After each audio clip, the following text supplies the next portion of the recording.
Hello, this is Video Journal 8.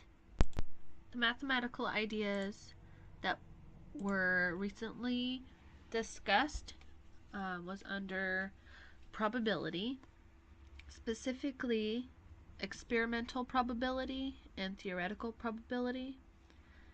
In class, the experimental probability has to do with calculating running trials and expressing it as a part-to-whole ratio, while theoretical probability is the mathematical likelihood of something or an event happening. And under theoretical probability, if all the outcomes are equally likely, then theoretical probability is also calculated as a part-to-whole ratio. And that part-to-whole ratio is given of number of ways an event can occur over the total number of possible outcomes. And that's for theoretical, and for experimental it would be the number of times the event occurred over a number of trials.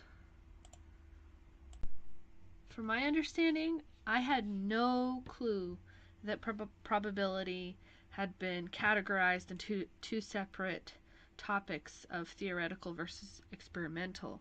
I thought it was just probability and that it was all under the same it's all the same thing to me, but specifically they're categorized.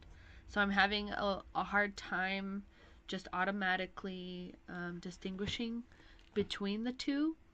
So I'm having to go over each definition and example to help organize those in my head.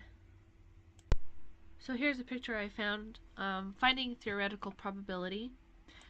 So probability, we can say, is the number of ways an event can occur, and the total number versus the total number of possible outcomes. So how many ways can a coin land on heads? Just one way. And how many possible outcomes are there? There are two, heads and tails. So the probability of heads is one way with the event, and one way this event can occur, and the two possible outcomes. And there are two possible outcomes. So the ratio, the probability is 1/2. And for theoretical, for experimental probability, like this picture from an online source, the table shows the result of a spinner experiment, finding the experimental probability, and you have data, and you're having the probability of, say on here, the number 4, and that's 14 out of 50 total occurrences, and based on the number, the 50 is the total trials, and 14 is the times out of those 50 trials. So it says the outcome of 4 occurred 14 times out of 50 trials, and then you reduce the fraction and there's your percentage. So today we're going to do an experimental probability lesson, and the experimental probability is what actually happens during an experiment.